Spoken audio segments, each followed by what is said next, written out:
Ian. Dave. How's it going, buddy? It's going okay. How are you? Good. It's good to see you in the blanket fort. It's nice to be in the blanket fort. Ian, I have to start this episode off by saying it's hot in here. It is not hot in here. It is. I did just go jogging. Like, it's hot in here, so like I have to. What are you doing?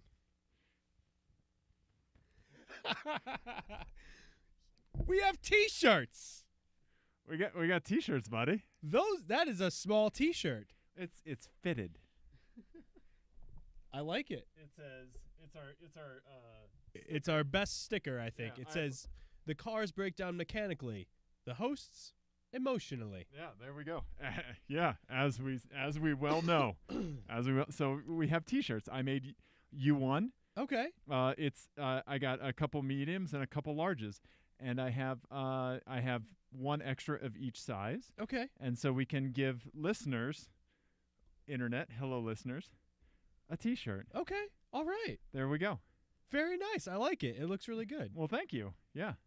Good job, Dave. Thanks, buddy. Thank you. Also, yes. This is TeamClearCoat. This is TeamClearCoat. We're a TeamClearCoat podcast. Yeah, well, that's pretty fucking true. We're an automotive podcast is what I was trying to say. Yeah, we're an automotive podcast. Yeah. And, we dabble in shirts, apparently. Yep. Yep. That's right. We magically turn money into merch that no one wants or buys or also we don't sell. So maybe that's the problem. That's part of it. Yeah. Probably not helpful. Ian, today we're going to talk about cars. We're going to talk about car stuff. And we're as we do have like actual outline. Car stuff to talk about today. Yeah, we have some garage updates. I have some My Eyes. Yep. We have some autonomous car news to talk about. Correct. And then we're going to talk about Watkins Glen. We are going to talk about Watkins Glen. Right? And doing the Chump Car race coming up at Watkins Glen. That's going to be fantastic. Ian, I want to start it off by talking about this. Ladies and gentlemen, Ian's going to get very uncomfortable and quiet when we talk about this because he doesn't like talking about himself. Well, no, it's just that we already talked about it. Right. But now I have the thing. Right. And first of all, this trophy is gorgeous. I love this. It's actually pretty cool. Yeah, right? It's fantastic. It's like got some weight to it. Yeah, it does. It's well earned. Let's see if we can, Right, there we go. Yeah. Yep. If you're not watching this on YouTube, then sorry. If you're just listening to this, Dave held up the little I don't know.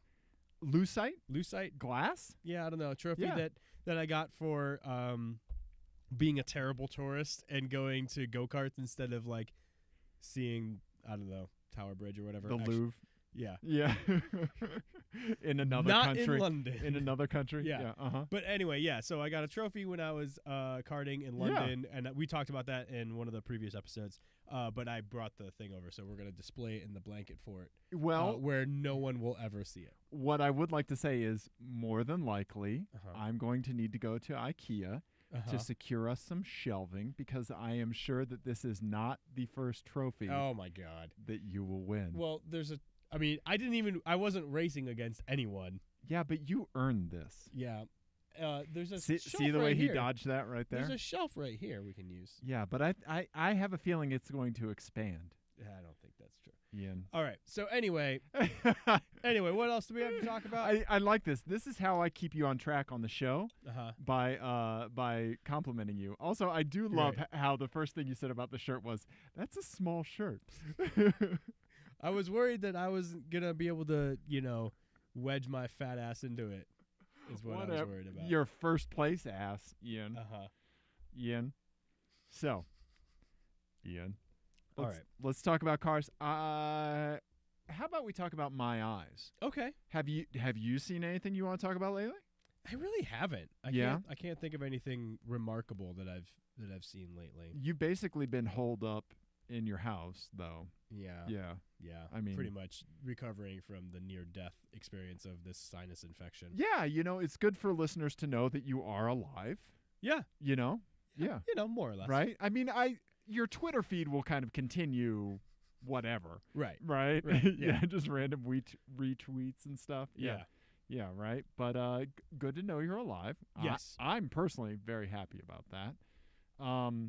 And so I do have some my eyes, and I've noticed some stickers on cars lately, and I want to get Ian's hot take on some stickers that I've seen. Ooh, you know I have thoughts about stickers on cars. So Yes. let's have it. So I saw a big bro truck, right, with a and this is really odd. I don't understand this, but I get that it exists. Okay, so a big bro truck, and it had like wind turbine stickers on the back window, right? You know, like we see a lot of new wind turbines going up, wind farms, stuff like that, right? And it had a sticker maybe about 6 inches high, just white vinyl silhouette of a wind turbine, right? Huh. And then there was another one on the other side of the window that had it was the same thing, right? But it had it looked like the silhouette of a stripper on the pole of the turbine. What? Yeah. This is something, I have a picture of it on my phone. This really exists. That's really weird. Right? Why is that a thing? See, that's right?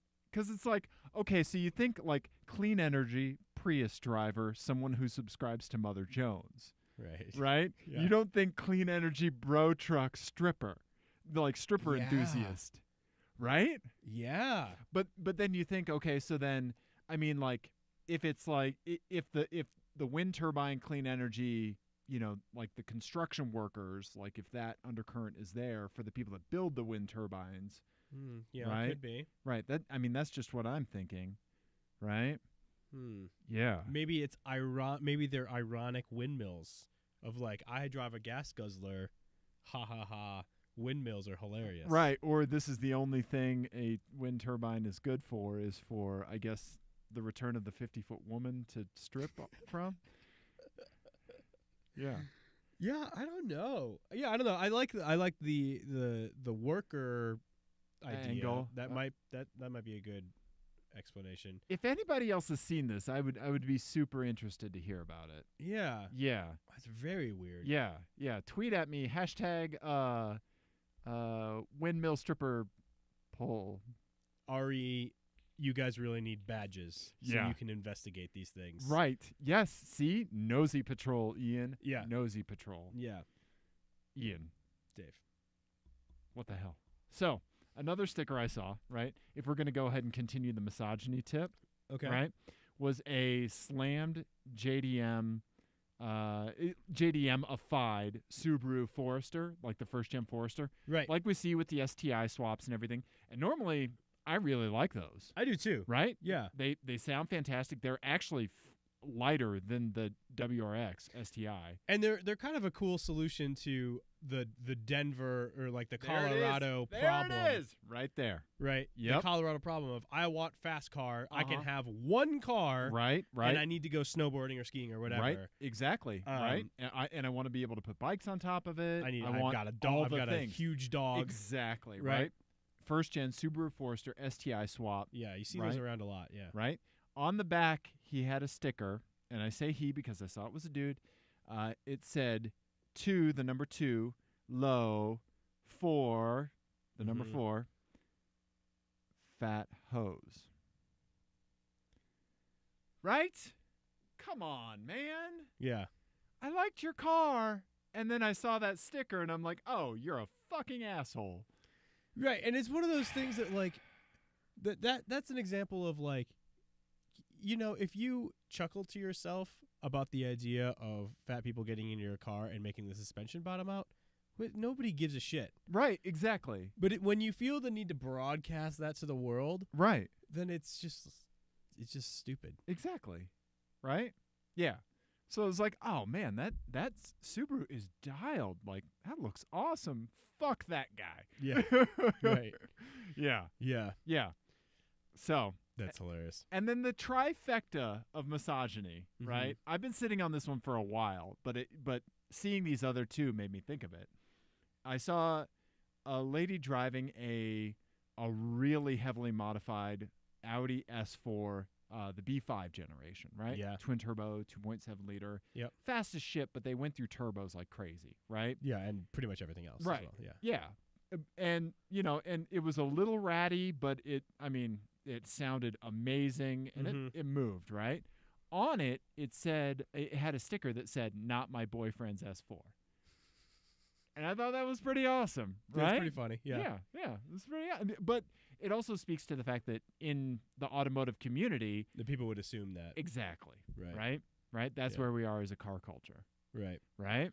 Yeah. I mean, I kind of get that though, because because the numbers are that The stats are what they are. the stats are what they are, but I think when you get into trouble is when you, like, it's one thing, and this applies to all parts of culture, is that it's one thing to understand trends in the aggregate, Yes. but you get into trouble when you try to apply those to individuals without knowing anything in advance. Exactly. Right. Exactly. That's how you get yourself into trouble. Right. And I think there's people who don't always realize that. Yeah. Yeah.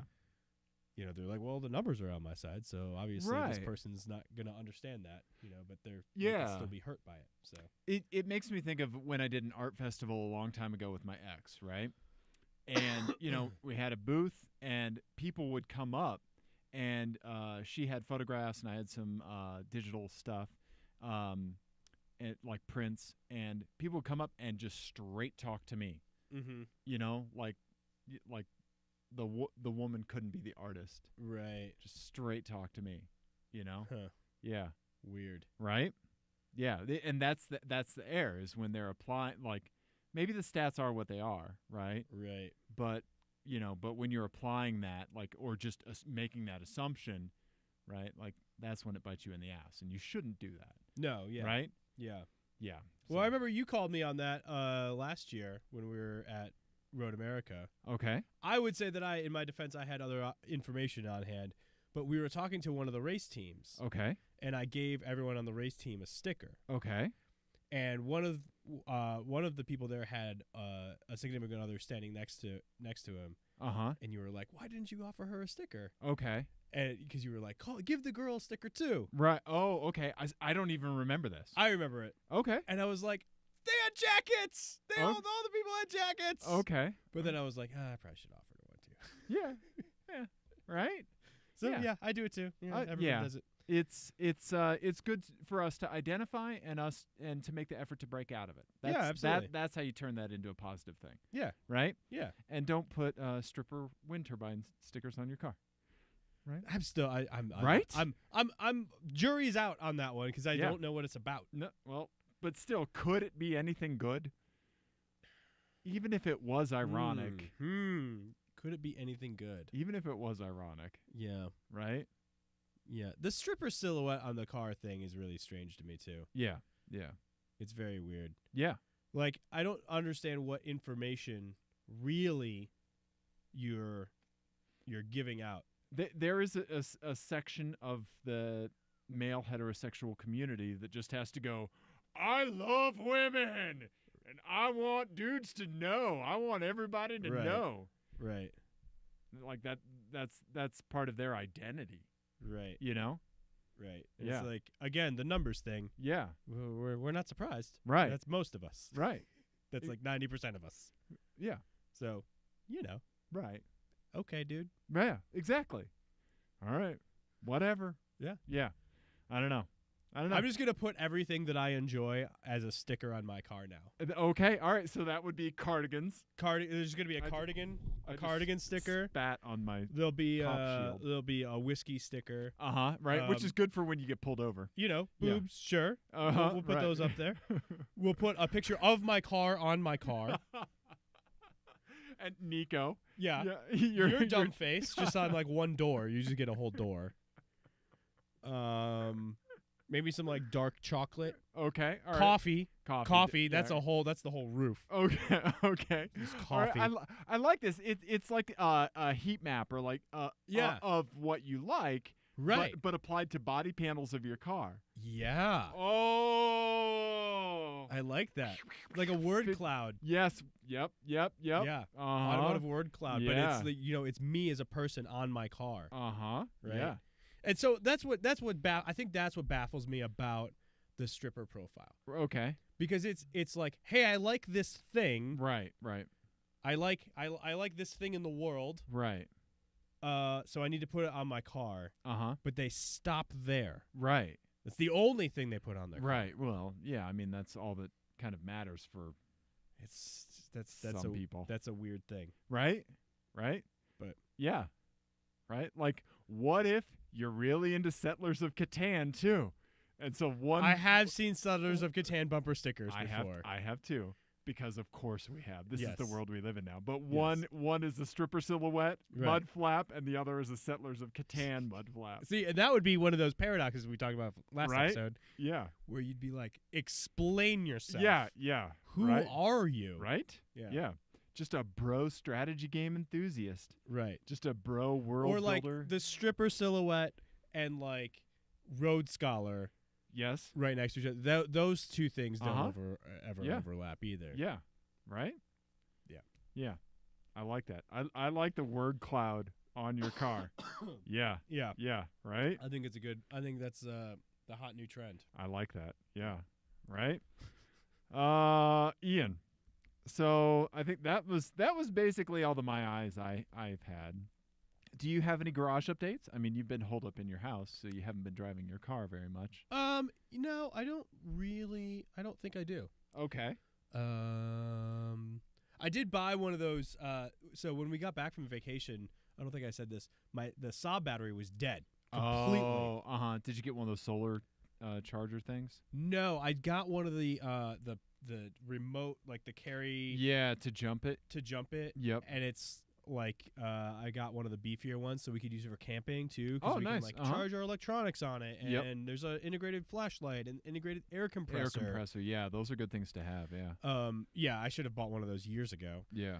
But I think I figured out because this has happened a couple times. Okay. And it charges the car is charging fine, and the battery's okay.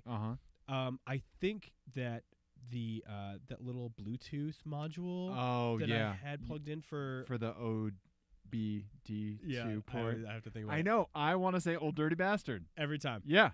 OBD2 port. I think that might have been the source of my drain because it sat for 2 weeks. Okay. All right.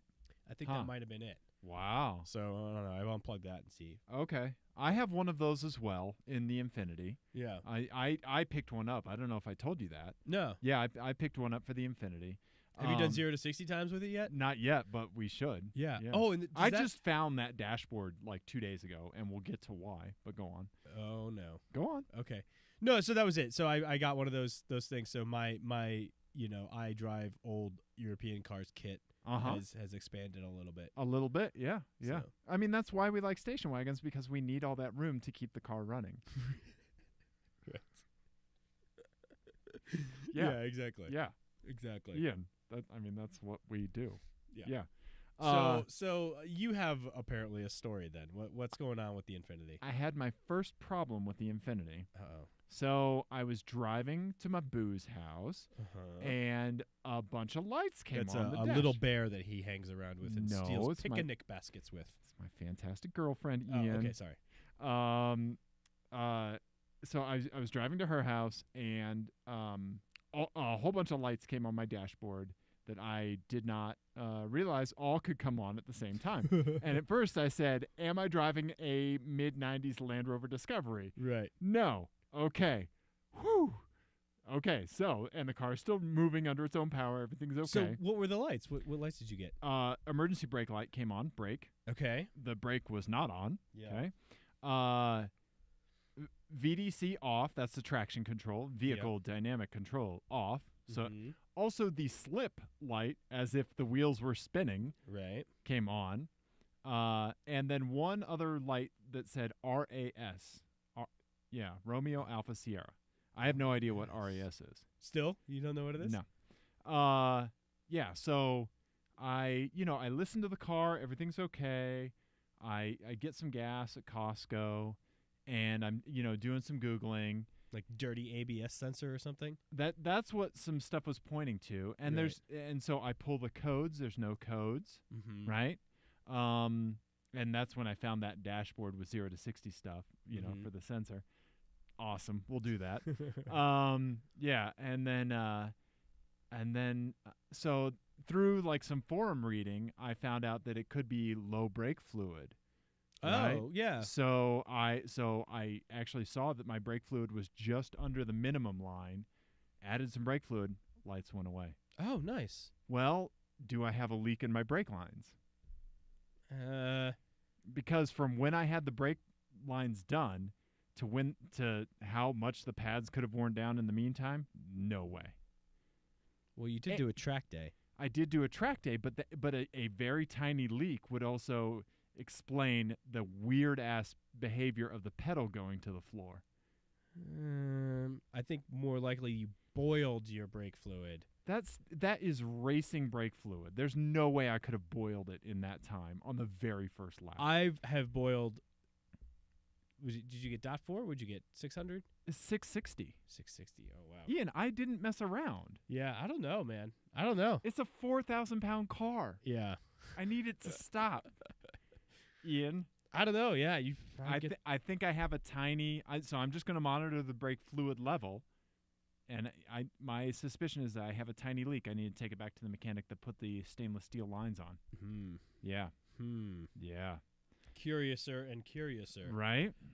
Yeah. So that's what's going on with the Infinity now. I could Unless have. the tank is the tank itself weeping or anything. No. Yep. I could have ruined it by upgrading it. The TeamClearCoat story. Yeah. Right. Yeah. Right. Absolutely. And it's like, well, I mean, since you're in there, you might as well go ahead and bolt a supercharger onto it. I did Google Infinity M45 supercharger kits today. I looked for that earlier, and I don't think you're going to be in much luck there. No, I mean there is a way to put a kit on there, but it's like $7,000. Right. Yeah. Right. So anyway, yeah, that's not happening. No. Ian. Yes. But this does take me to my first FMK cars. Oh. Because as we experienced at the track, my car had a weakness. Mm-hmm. Yeah, you want the messaging system? I do want. Okay, here you go. Here's the stylus. All right, Ian. This one is called 99 Problems and the Brakes Are One. And so is the suspension. And so is just about everything else.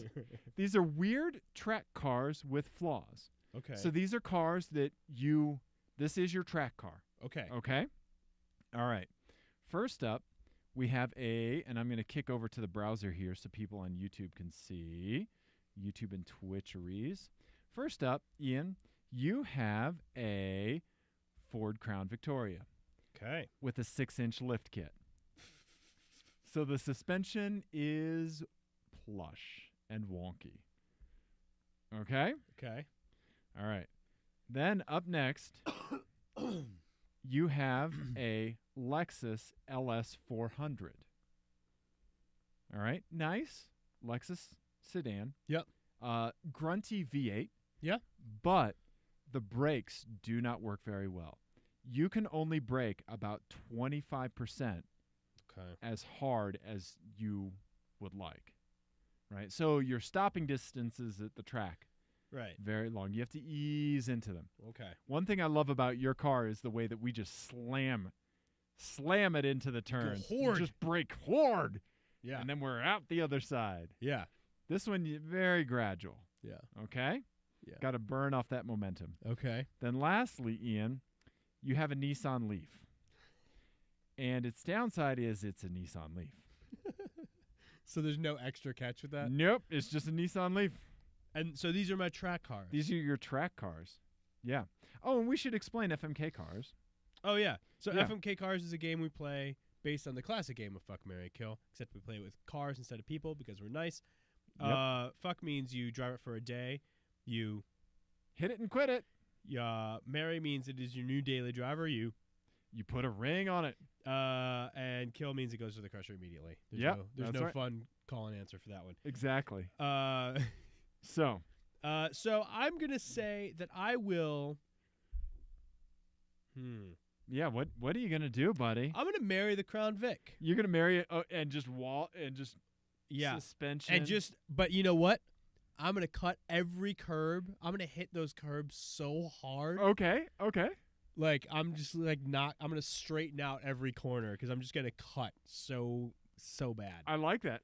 That's a good technique. It makes me think of when I got my first 29er mountain bike. Yeah. Because like you can just hit Right. a curb straight on, and it's like, oh, the angle of attack is like, oh, there's nothing, Yeah, right? you just go. Yeah, you just go, right? Right. Yeah, so you're just like every curb, every turn, it's just hammer down straight through it. Exactly. I love it. Exactly. Every course is an off-road course. Yep. It is now. You're turning every road course into a rallycross course. Yep. Yep. That's I like the that. idea. I like that. That's fantastic. And then that's going to be a lot of fun. I'm going to crush the Leaf, and then I'll drive the Lexus for a day. Okay. All right. And gently ease into the brakes. Yes. Yeah. I really like what you did with the Crown Vic. I think I might F the Crown Vic, and I think I might marry the Leaf, because how fun would it be to like try to burn through the battery pack in one lap? I think you could probably do it. Yeah. Especially like, at a longer lap. Like, could you imagine that at like Road America? No. It'd be done. Yeah. You and here you come down the final straight, and you're pitting again. Yeah. Every lap. Yeah, exactly. And I'll be here for 12 hours. Exactly, right? We could only get 110 out here? Yeah. Exactly. All right. So, there we go. All right, I like that one. That was good. Thanks, buddy. Should we talk about Watkins Glen? So we have Watkins Glen to talk about, and then we have the autonomous car stuff to talk about as well. Let's do Watkins Glen first. Okay. All right, let's talk about Watkins Glen. So we are leaving tomorrow. Yep.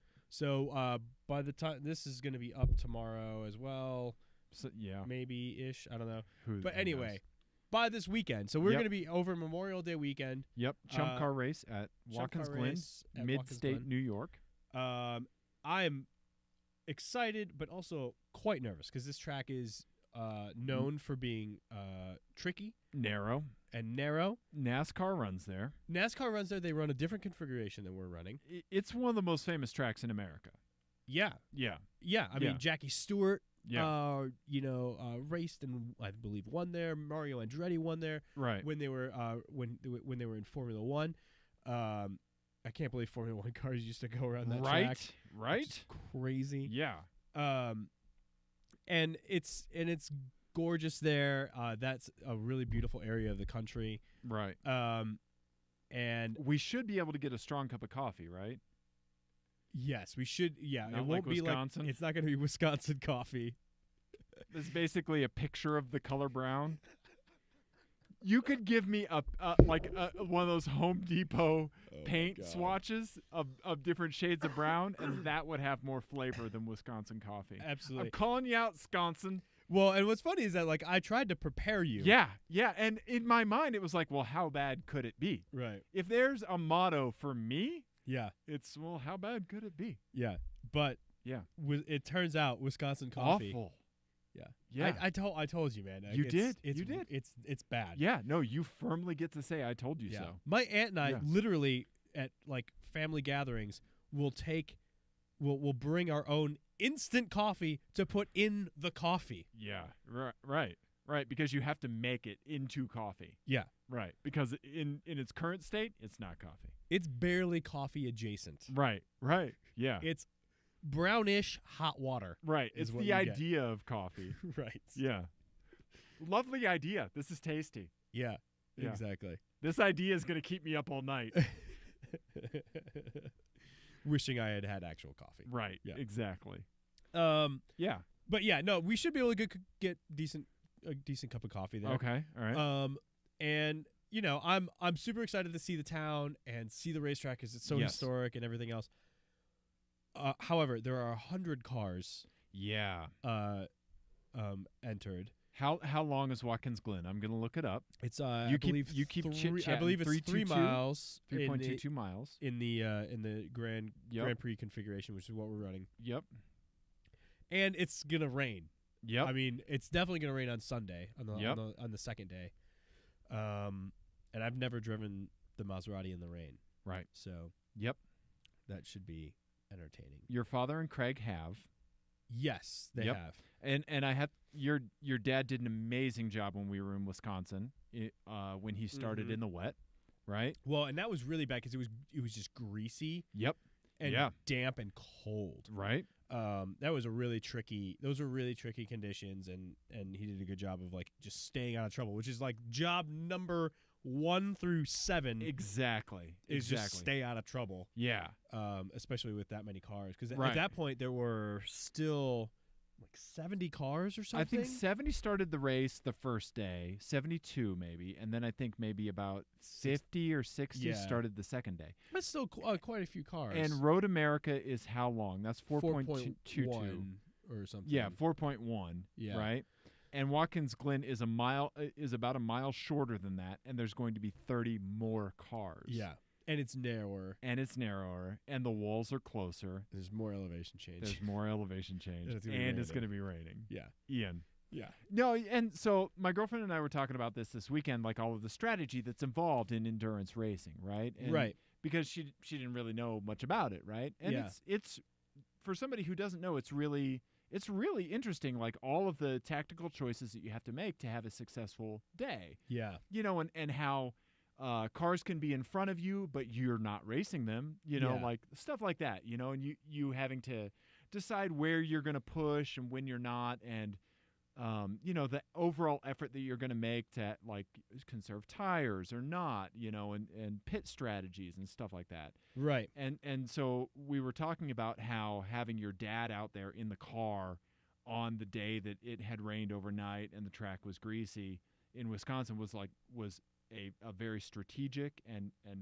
excellent choice for the team, because he's so experienced in the car, and he has, you know, he just kept a super level head, and he could react very well, because, I mean, he had some Code Brown moments for the cars around him, right? You know, but yeah, no, and so like just all of that stuff that's involved, and it's going to be really interesting to record and to talk about, like, all of the choices that we make when we go through Watkins Glen. Yeah. And we're signed up for a practice day on Friday. Yep. I haven't done as much simulator time with Watkins Glen as I did for Road America before I raced there, so I'm a little nervous. About that. And hopefully I get some good dry laps. In on Friday. And it's just the 3 drivers again. It's just me and my dad and my uncle driving. Oh, okay. All right. And so is it? But I'm hoping we can take some. I'm hoping that we can not take some sighting laps in the rental car. Because we would never do that. We would never ever do that. And I really hope that we get the chance not to do that. A Chrysler 200 or other on a Watkins Glen racetrack. Yeah. But it would be good. It'd be good to have at least all 3 drivers in the car. Definitely. And go do a sighting lap or 2 100%. and just be like, oh, what's this curb all about? Exactly. And, you know, like, oh, is this going to be flat? Or, Yep. You know, all of those sorts of things. Yeah. It'd be good to have a conversation with other drivers while you're on the track. Exactly. Yeah. So hopefully, that's a good idea. Hopefully that's a thing that we don't do. Oh, no, we would never do that. And you would never list me as a driver on that rental agreement either, would you? Nope. All right. Excellent.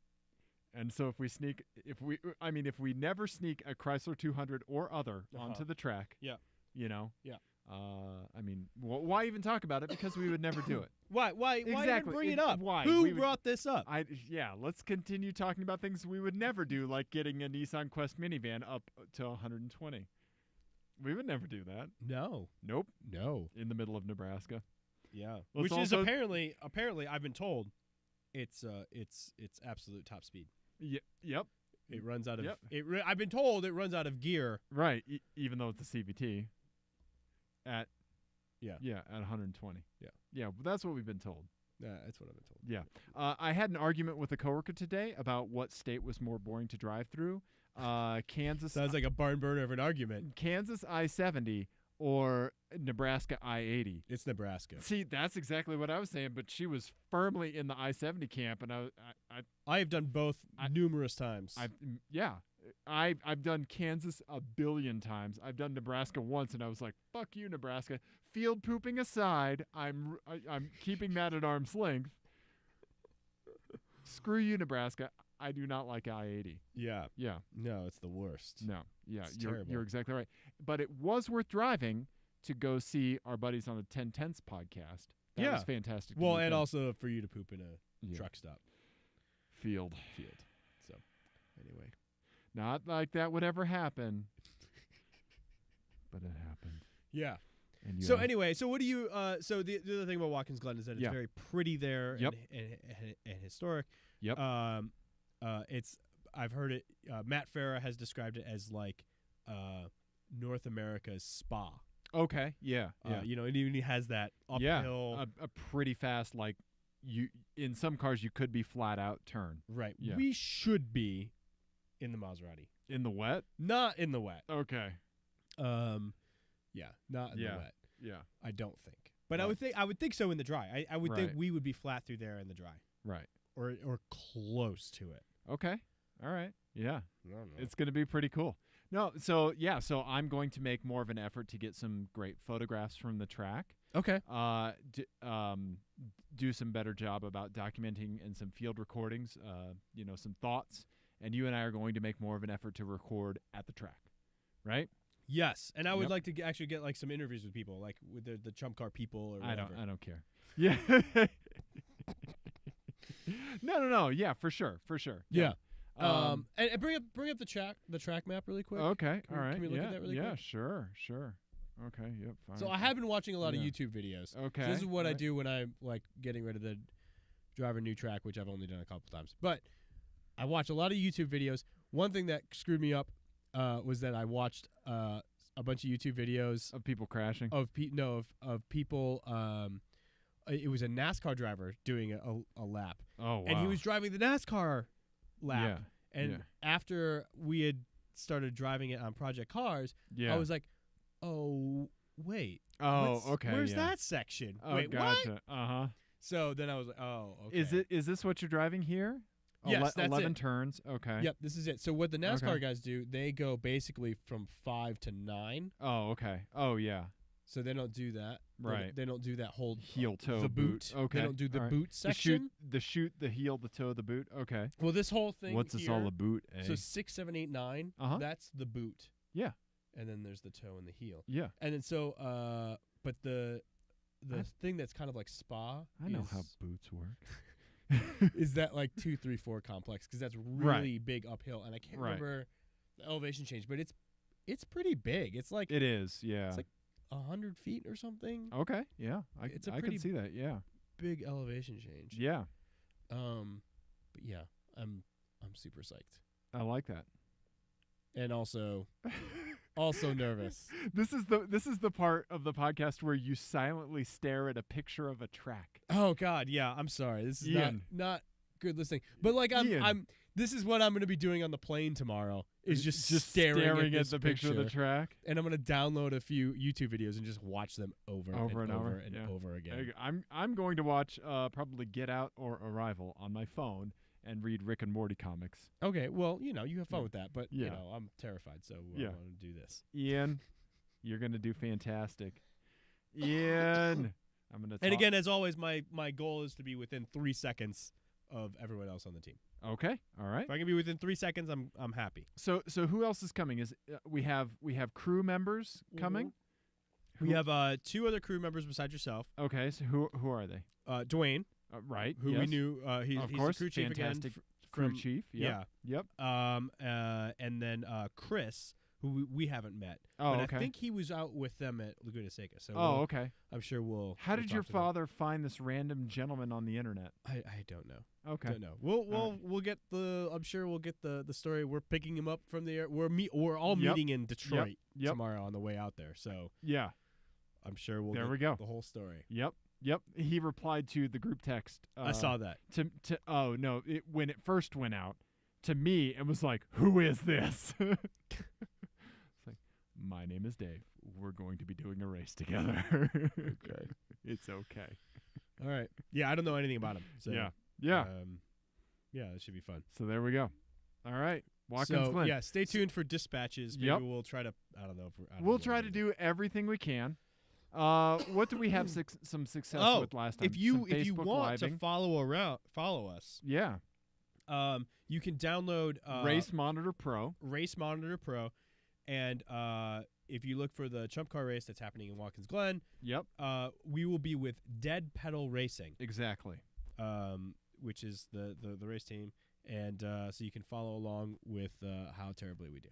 how many hours per day is the race running? 2 sevens. 2 sevens. It's Okay. a 7-hour Saturday, 7-hour Sunday. I don't know if they're resetting the grid on Sunday or not. Okay. They Yeah, it's weird. Sometimes they do it 2 separate races combined. Right. Yeah. Okay. Right. So I'm not sure what the plan is with that. Okay. But yeah, and I'm a little bummed, honestly, that we're going to be missing Monaco and the Indy 500. Yeah, that's a big race. Indy 500 at Monaco, right? I'm just messing with you. I know they're 2 separate races. Well, Indy 500 this year is kind of crazy because Fernando Alonso is not doing F1. He's not doing F1. He's doing Indy. He's doing Indy. Right. And he managed to qualify 5th. Okay. Which is right. Pretty crazy for a rookie. Right. And he's never driven an oval before. Right. And it's going to be interesting to see how he behaves in traffic because that's when it apparently gets really challenging because, your aerodynamics get fucked up from running around other cars. Right, right. But Indy and is Alexander Rossi's 3rd, which is really exciting. Indy is much better about the aerodynamic management and stall management than F1, right? Their cars have quite a different setup when it comes to aerodynamics. Yeah, it's different though. Right, right. I mean, they're not pulling the same G loads that they are in F1. Right. And their front wings are much less complicated, so right. it's harder to stall them. But the speeds are so much higher. Yeah. That the aerodynamics is so much more critical because right. it goes up by like the cube, right? Yeah, it's not linear. Yeah, it's logarithmic. Yeah. Or exponential. Yeah, so it's parabolic.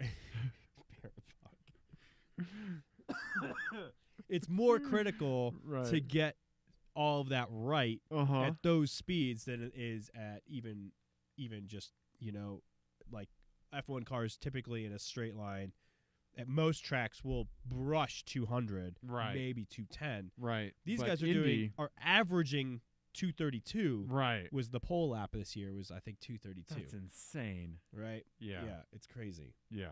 And those extra 30 miles an hour, like the amount of efficiency and horsepower that you have to do that right. is so much more than it takes to get from 150 to 200. Right, right. Which is crazy. Yeah.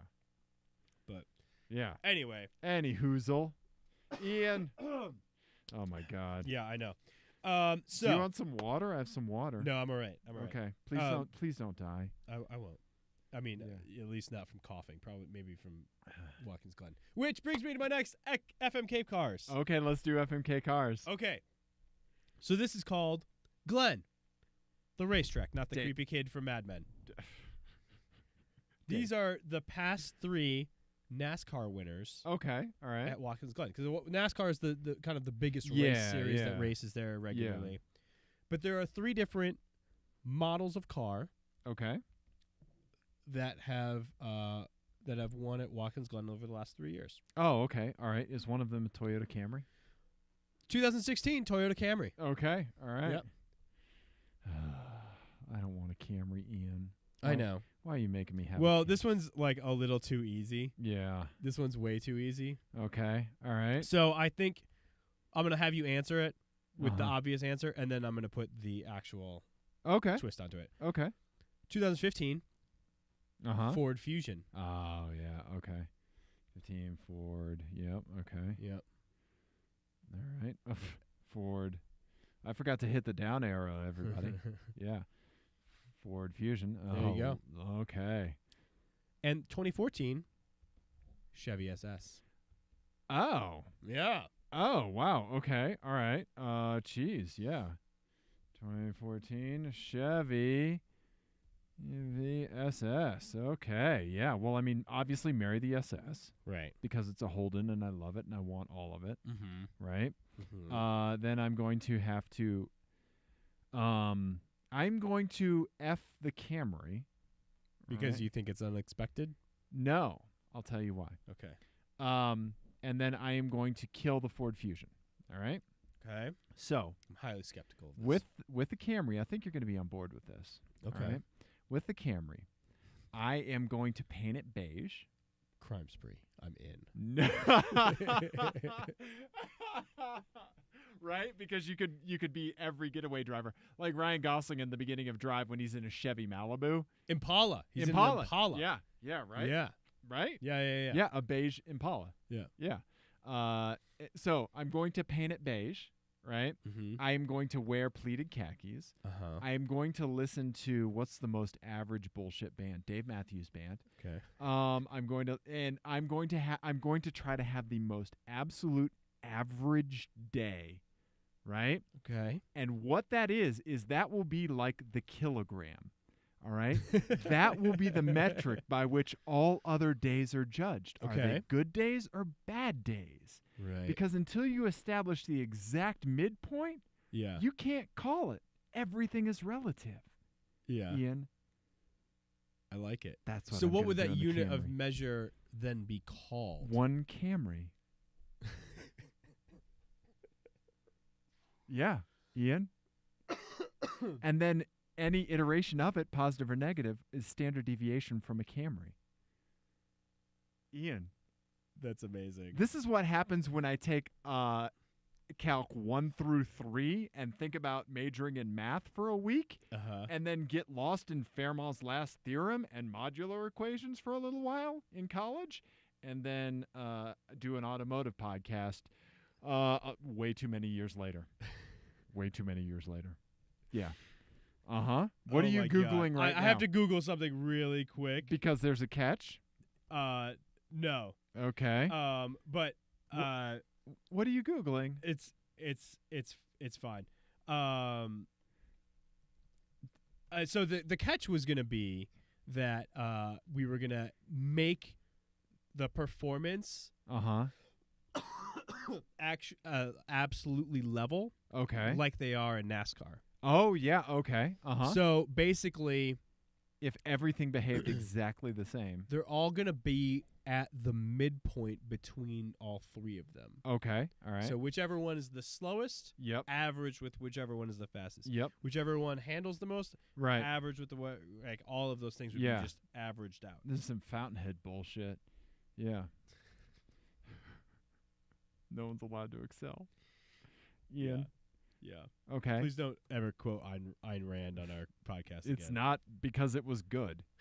What are you typing? What is this? What's happening? I was blanking on someone's name.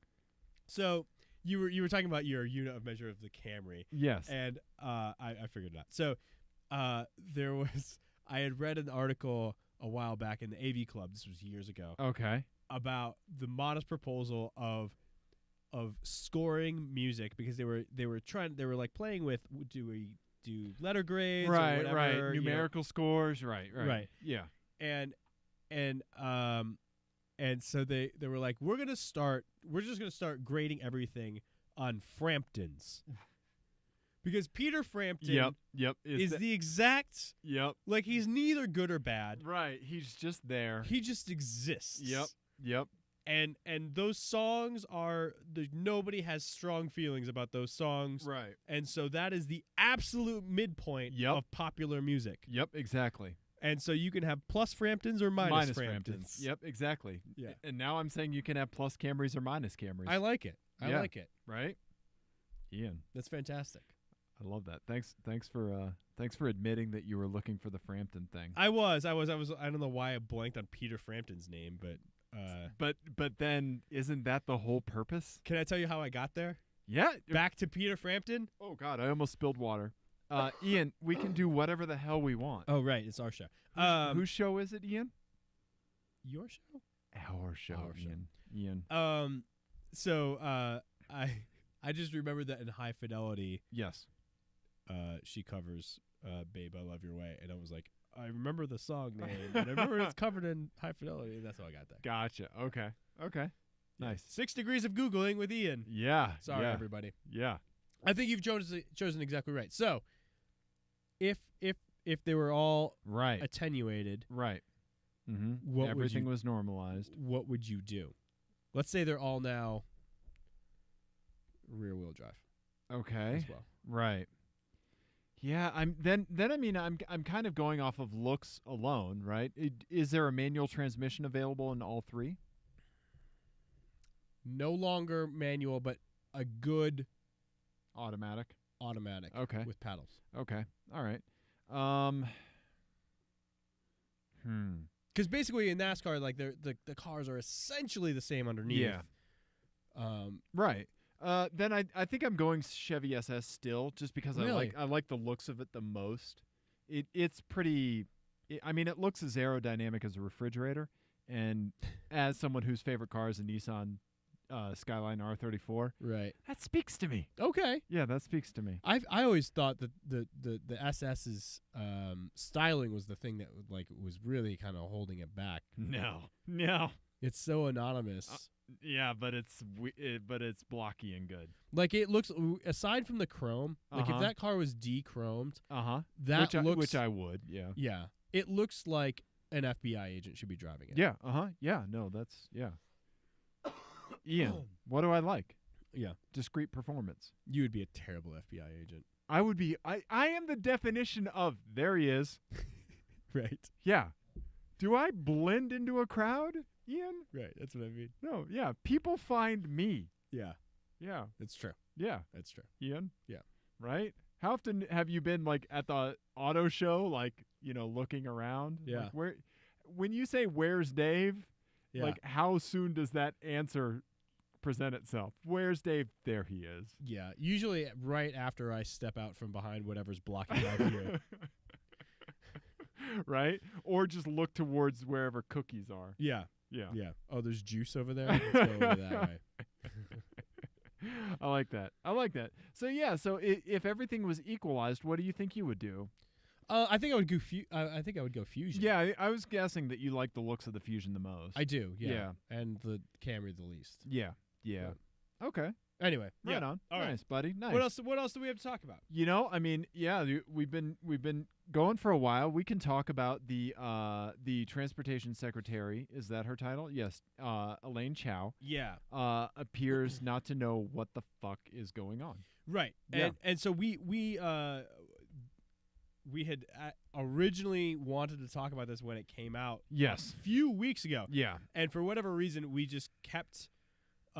It kept bumping getting it. backburnered. Yeah. Yeah, because we had I was gone. And Yeah. I was gone when this story broke. Yeah. And then we had an interview come out, and then we just kept bumping it. Yeah. Anyway, so we're gonna talk about it really quick. Yep. Even though it's very old news and nobody cares anymore. Yeah. But if you're coming Welcome to to Team Clearcoat for Right. topical news, Yeah. So anyway, a few weeks ago, this is March 4th or 3rd or 4th, or May 3rd or 4th. Sorry, it wasn't that old.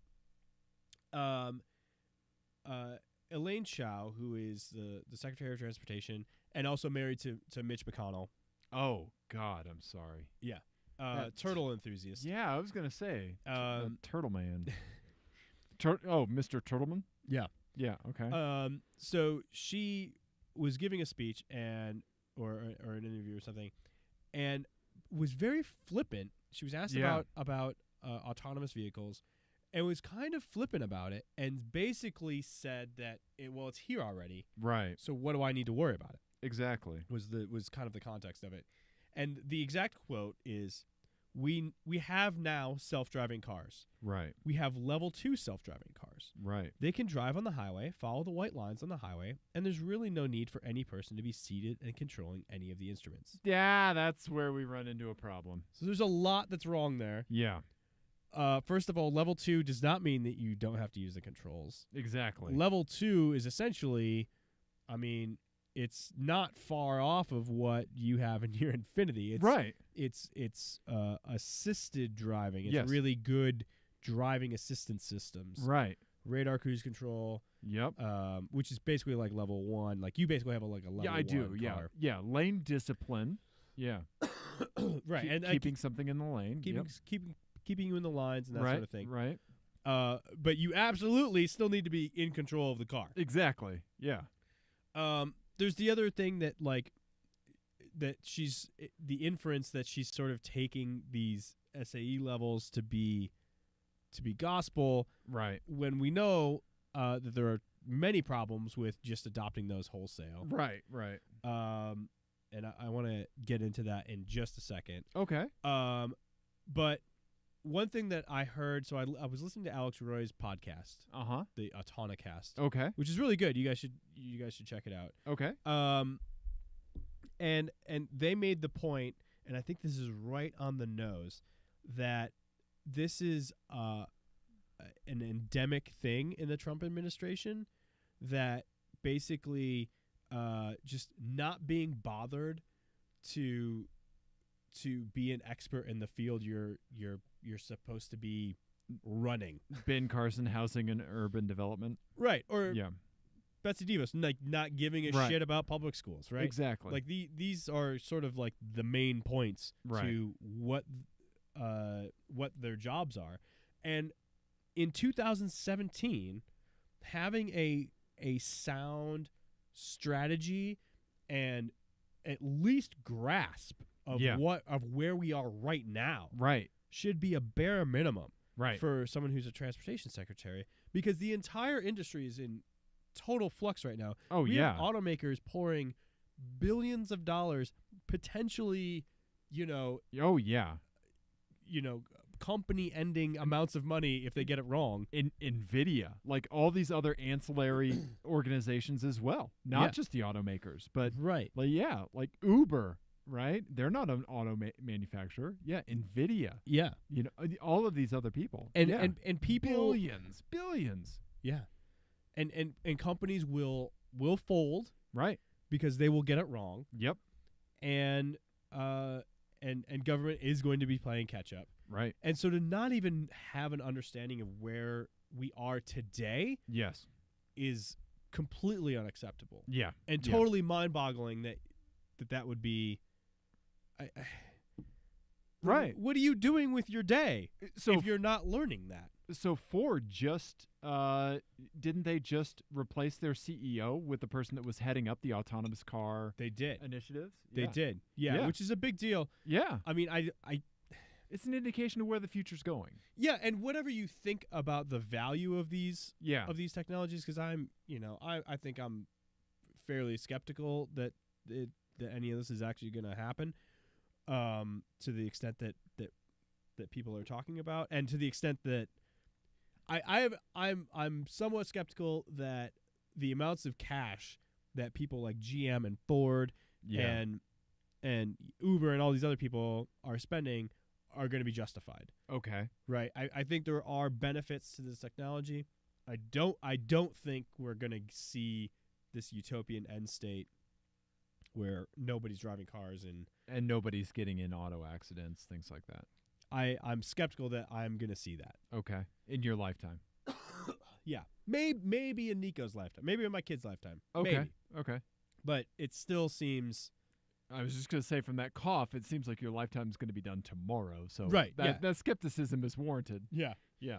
So anyway, I think they hit it on the head with that like it's like this willful ignorance of the thing that you're supposed to be in charge of. Right. Right. Right. It's just throwing somebody into a job. Yeah. I just don't understand it. Yeah. I don't understand if you're that out of touch with it, why do you want that job? Right. But the deep state is something that's really messing you up on a daily basis. Right. Yeah, the professionals are actually going to be fucking running this shit. Oh yeah, Right. those are the ones we got to worry about. Yeah. Yeah. Please. Right? Ugh.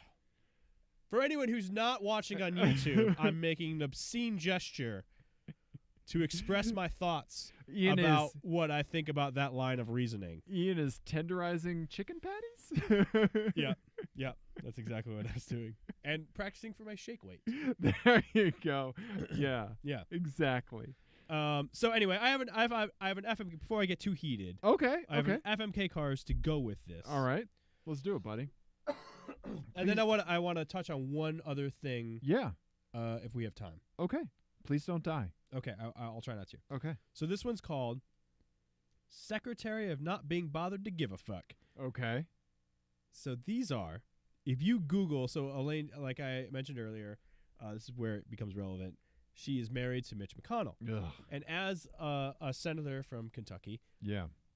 he, has to do these little podunk town parades every once in a while. Right. So if you Google Elaine Chao car parade, Okay. these are the cars that her and her Mitch husband get ferried are around in a parade.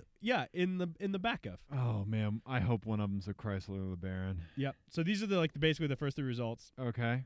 And of course, there's a willful ignorance twist. Okay. All right. Okay. All right. So the first car Uh-huh. is, and I'm doing my best on the years here because they're basically Yeah. the people taking these pictures aren't like, ooh, check out this car. Right, exactly. 2002-ish Ford Thunderbird convertible. What? Convertible? Oh yeah.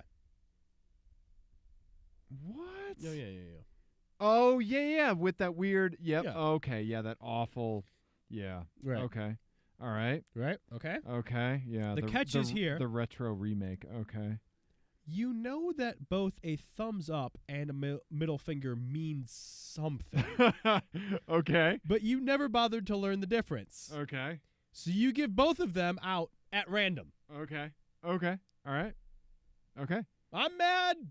yep, I'm mad again. right, yeah, I'm mad. I'm really happy, Yep. And Yeah. just right, okay, Okay. all right. 1972 Chevelle SS convertible. Oh, wow, okay, yeah. Okay. I'm very proud of myself. I'm pretty sure I nailed the year on this one. Okay. All right. Yeah. Yeah. Yeah, Look right at that thing, right? Beautiful. Beautiful. Okay. What do I not know for this one? Red light, green light, whatever. You make up your own rules of the road. Okay. All right. Okay. Whatever it is. Okay. All right. All rules of the road, you don't know them, and you don't give a shit. Okay. You don't care to learn them. Okay. All right. 2009-ish Chevy Camaro convertible. Okay. And this one, I'm adopting what basically your inner monologue would be for this catch. Okay. There was something my parents said, I can't remember what it was exactly, about the preferred place to relieve yourself. Here's good. Okay. All right. Okay. Yeah. Ooh, boy. Okay. Well, that means I'm going to marry the Chevy Camaro because, as we've seen, apparently fields in Nebraska are perfectly fine for me. Okay, or crowded streets, or Yep. you know, funerals. Yep. Okay. Yep. All right. That's what we're going to deal with because I don't want to be stuck with a Ford Thunderbird. Ian. So then for a day, I'm going to try to get away with making my own rules on the open road Okay. and drive the Chevelle, which would be amazing. Yeah. And then I'm definitely crushing the Ford Thunderbird, and I will laugh, and then I will set the crusher on fire. You did pick it in the worst color. Yeah. Yeah. Right? God, Ian. that color is so terrible. It's bad. Yeah. What would you do? I think I would crush the Camaro. Right. Just because you don't want to pee poop in front of everybody? I don't want to be on a sex offender list. Right. I think I would marry the Chevelle Right. because it's also the coolest car. Yeah. That's the Oh, coolest yeah. car of the bunch. Hands down. Hands down. And then I would, for a day, rock the Thunderbird and hopefully not get beat up too much. Okay. All right. Right. I love you. Yeah. Yeah. Yep. That's great, man. Yeah. Yeah. What the fuck is going on? Yeah. Yep. Yeah. I like that. I like that. For anybody who wants to make that slightly funnier that's listening to the podcast, please watch the YouTube video. Yes, exactly. And then yeah. Okay, I have an FMK cars for you. Okay. All right. Yes. This one is just something I thought of. Okay. This doesn't really tie into anything that we were talking about. Okay. Oh, did you want to touch on something else for the autonomous car stuff, or do you want to save that for another episode? If we can, it's a really quick. Let's talk about it. Let's talk about it. Okay. So the only thing I had was that when Alex Roy was on, Yeah. he talked a lot about like getting the nomenclature right. Yes. And yes. then, they've been talking about it on their car podcast, which I've been listening to in very uncharacteristic fashion for Yeah, myself. I was going to say, you're listening to a podcast? Weird. I know. And I've been thinking a lot more about how the self-driving car thing kind of dovetails with what's happening in my little corner of IT with with software defined networks and stuff. Right. And automation of networks. And I realized, because Alex kind of has been circling around this distinction between autonomous cars and augmented abilities and automated cars. Okay. Because that's like automated cars and autonomous cars are like kind of used interchangeably sometimes. Oh, but they're not though, right? Right. Yeah. Right, I don't mean right. the same thing. Yeah. And so for anybody who doesn't know, can you tell me what automated cars are? Right. And so that I took a stab at like writing down what I thought the difference was. Okay. All right. Let's hear it, buddy. Let's hear it. So basically, that it's dead. Yeah. It's dead. Excuse me. Sorry. Yeah. So automation Right. describes is a task oriented concept. Right. Yes. Right? Yep. It's an adverb. It is. It describes a task or an action that happens without direct human intervention. Right. It has to be designed. It's a process that has to be designed and then executed. Yes. Right? Yeah, and it's process. Exactly. Process is right. the perfect word for it. And then the outcome is observed. Yes. Yep. Autonomy Yes. is an adjective. Yes. It describes a system. Yes. And so, instead of a process. Instead of a process. Yes. Right. So the way that we've been describing autonomous cars doesn't really work as like increasing levels of autonomy. Okay. Because really the end state, like, so we're going to have, as you develop more and more automation within a single car, if the car is the system, right, then that car does develop more and more autonomy, and that the autonomy level could, you could say that it rises, and that would make sense. Right, because more processes are automated. Right. Right. Yes. But to get to this ideal of the self-driving car, yes, paradoxically, like the car needs to become less of an autonomous system, where it is just it's a piece of a larger autonomous system. Yes. And the system becomes the infrastructure. Right. Instead of designing the cars to do everything, a system needs to be designed to allow those cars to do everything. Right. To allow those cars to execute those processes in an automated fashion. Yep. I get you. I'm following. Right? Yeah. And so just describing, and I think that's maybe where we could if we really zeroed in on what those differences are in the language, then we could build towards increasing people's understanding about like the difference between an autonomous car and a self-driving car. Right. Because those are going to be inherently two different things, because you can't have a self-driving car can never be completely autonomous in a city. Right. It could be completely autonomous in a backcountry road someplace. Stretch of highway. Right. Right. But in a city or even on an off-ramp. Right. Right. It's likely not going to be autonomous. Right. It'll be part of a larger autonomous system. Right. So that's kind of where I was thinking, like, we need to start really holding people to automation describes tasks. Right. Autonomy describes a the noun. system. Yeah, the system. Yeah, I like that. That's well thought out. Thank you. Yeah. So that's what I had. I like that, Ian. No, that's really well done. Thanks. Yeah.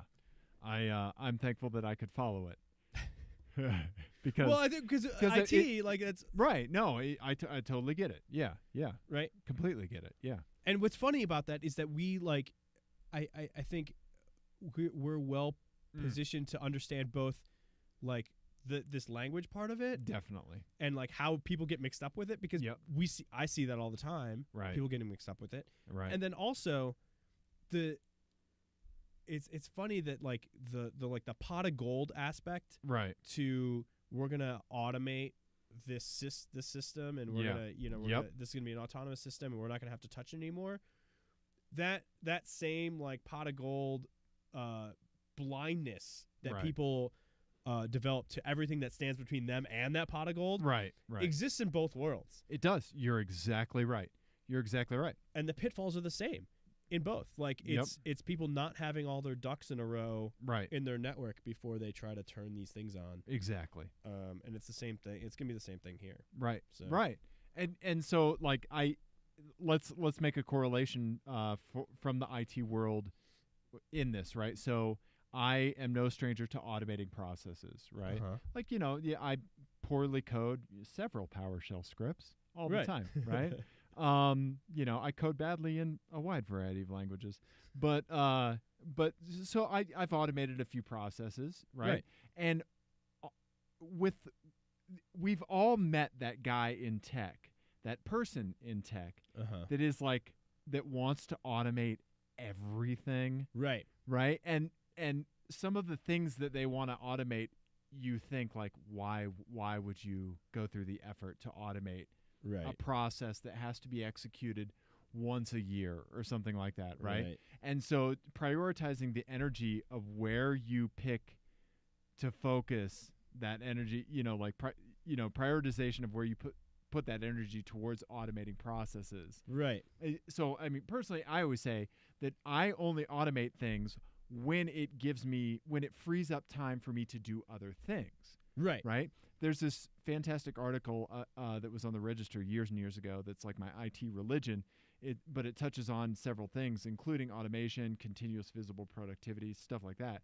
And one of the things is that they say, like, nobody gives two shits if like, say the backup process at night runs 12 hours, okay? Who cares, right? So, like, if the backup process runs for 12 hours and you somehow get it down to 6 hours, nobody's going to care. Nobody's going to care. But if that process was impeding something else from running, or, it was impacting something, then they will care that you took the time to do that, right? Right. So focus on automating with knowing that it's going to allow you to free up energy for other things, right? Right.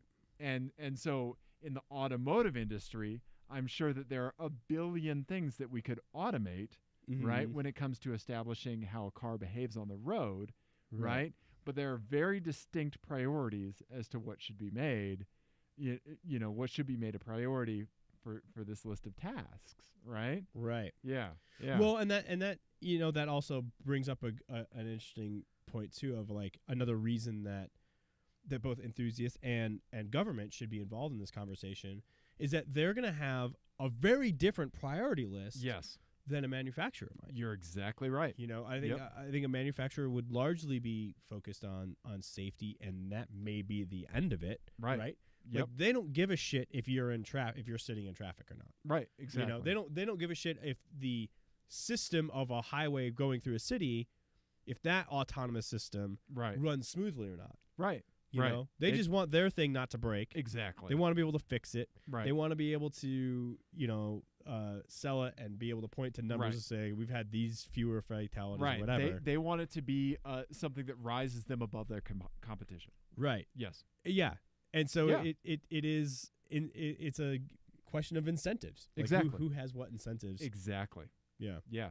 That's I like that you brought that up, because that is another argument in favor of we need to get our shit together. No, you're exactly right, and I really like the thing that you brought up where unless you have these ducks in a row, whenever you turn on automated or autonomous, turn on an automated process or an autonomous system, unless everything is lined up and your house is in order, all it's going to do is expose your weaknesses. Absolutely. Right? Absolutely. And it will instantly amplify the bottlenecks that you have in your environment. Yeah. Right. And show you the roadblocks in a very uncomfortable fashion. Yeah. Typically they get rammed down your throat by, networking, networks dropping offline, Well, and the network, the networking thing, not to get too far in the weeds on this, but like, the other thing that's kind of interesting about the way that these two technologies are sort of splitting. Yeah.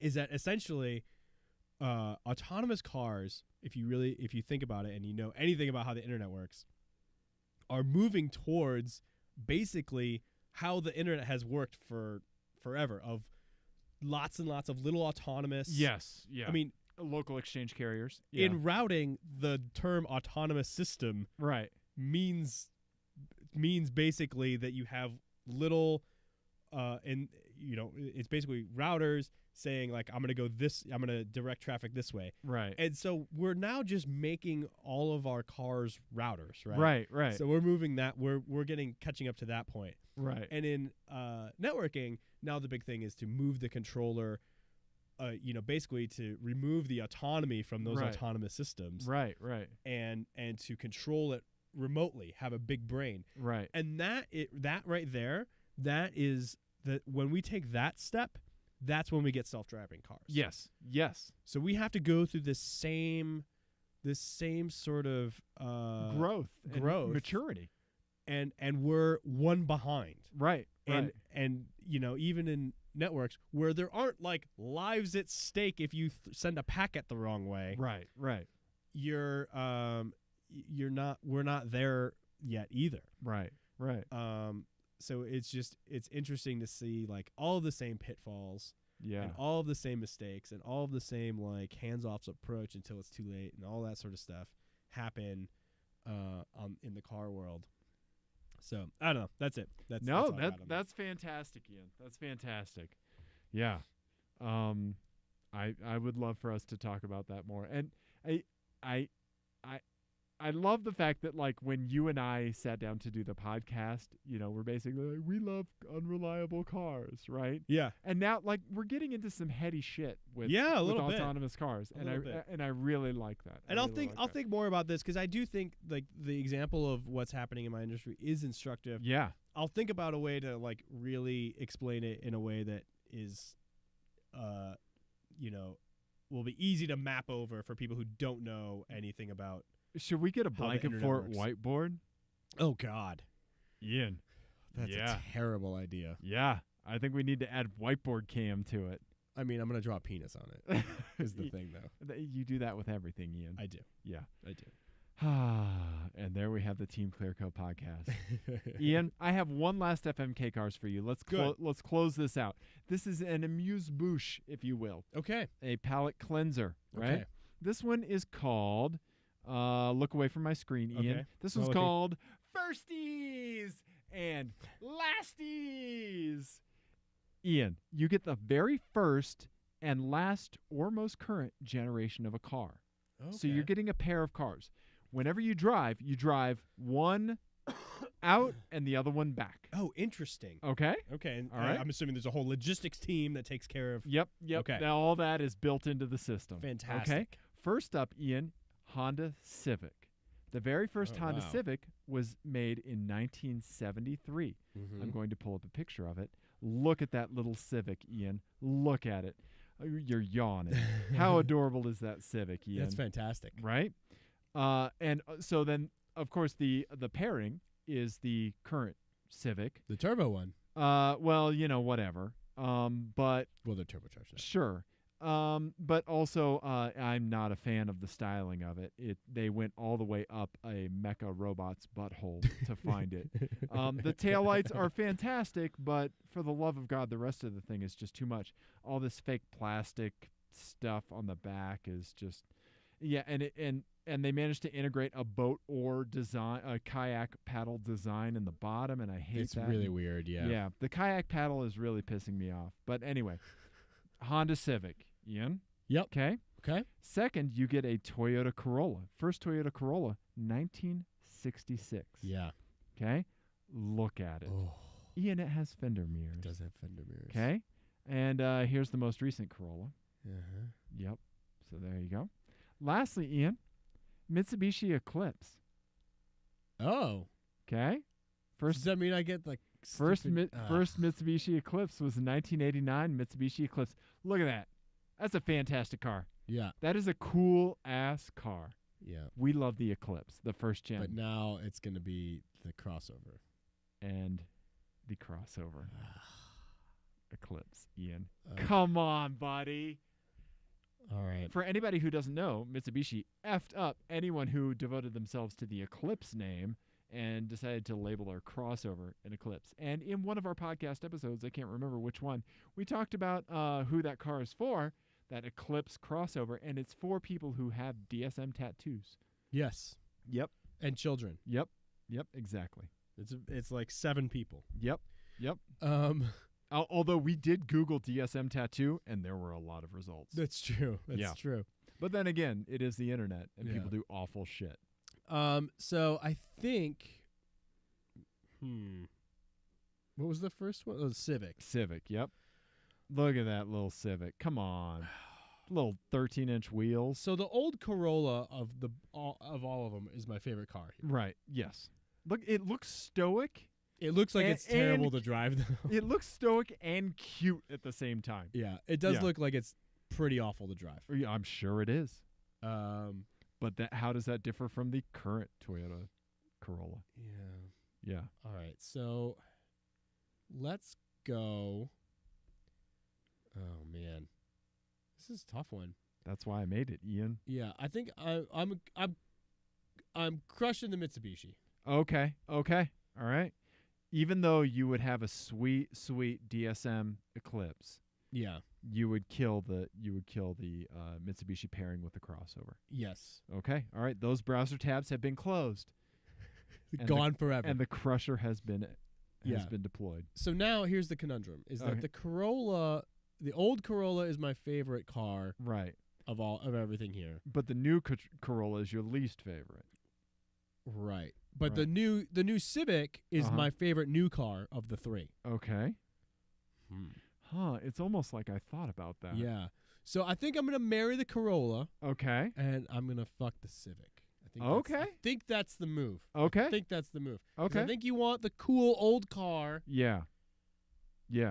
With the reliable car backup. I mean that's every classic car owner's dream, right? Is to have a car waiting for you to drive back. Right, exactly. Yeah. Yeah, I'm confident. Yeah, I'm doing that. I'm doing that. And for a day in the Civic, I don't know what I'm going to do. Okay. I don't know. That looks like you should be like taking Jell-O salad to church. Then take Jell-O salad to all the churches. Yep. And so Jell-O salad to church in that car, and then you're a youth pastor in that car on the way home. In the new one. Just acoustic guitar. Yeah, I have to grow a soul patch. Yep, and he's so cool. He always wears jeans. Yeah, and look how well he's doing. He has a new Civic. Yeah. Right. Yeah. I've heard he has the coolest apartment. Ian. Yeah. Well done, buddy. Well done. What would you do there? I would. I think I would. I would F the Civic. Okay. And probably marry the Corolla. I would do the same thing. Okay. Yeah, and kill the Mitsubishi. I hate to even imagine driving that crossover. You know, Mitsubishis do not fare well in our FMK cars usually. They don't. When there's some kind of attachment, yeah. Yeah. I was thinking about doing a music kicker to that one. We're running kind of long, but if you had music from the year that the first car was made on the way out, so 1966, so that's like Rubber Soul, right? Yeah, that's pre. Yeah. Sgt. Pepper. That's pre-Sgt. Pepper. Yeah, and then 1973 music. Oh, that's like Roxy music. Right. That'd be a good Roxy music is my And then 1989 music with the Mitsubishi. 1989 is quite possibly my favorite year in music. Yeah. Even though I'm a album, that's really good. Jane's Addiction. Yeah. The Pixies. Yeah. Tribe Called Quest. Oh yeah. Yeah, like there were so many good albums in 1989. Yeah. Right? Yeah. I like it. Yeah. That I wonder if that would be enough to sway it for me for the Mitsubishi. Yeah. I don't know. Interesting. Yeah. So, anyway, there we go, Ian. Did we do it? We done did it. We did it. If you were going to be in Watkins Glen this weekend and come say hi. Listen to this whole thing. Yeah, we'll give you stickers. Yeah, come say hi and we'll give you stickers. Yeah. Yeah, that's right. And hugs. Stickers and hugs. Ian will give you a hug. Yep. I might give you a hug. I Yeah. might. Yeah, and also whatever he has. Yeah. It's so on its way out. I'm not. It's fine. Feel free to hug him all you want. Yeah. Yeah. And maybe cardigan tips, you know? Oh, yeah. Yeah. I mean, the cardigan tip is just yes. Just do it. It's just wear Cardigans, one. Yes. Yeah. Okay. Or several. I have 3 on right now. One of them is underwear. Yeah. Yeah, cardigan underwear. Yep. It just buttons up the front. Tweed. So itchy. Yeah, just patches. Yeah. For each testicle. Yep. Yeah, I like that. I Yep. like that, Ian. Yeah. Mental picture. That's awful. Ugh. Yeah. So we are the Team Clearcoat Podcast. You should rate and review us on iTunes. Yes. Want to give a shout out to my buddy Hannes. Just wanted to say, thanks for the messages on Instagram, and it really means a lot to us, and I really appreciate you listening to our dumb show. Yeah, thank you so much. Yeah. But we're pulling for you. So yeah. And anybody else? I hope at least we can make washing the dishes or a commute better. You know? Right. Yeah. Right. For all their information, TeamClearCoat.com. Yep. For our particulars. Yep. That's right. And subscribe to us on YouTube as well. There you go. Yep. All right. Ian, Dave, let's go do a car race let's do it. in the rain. Oh, God. Bye.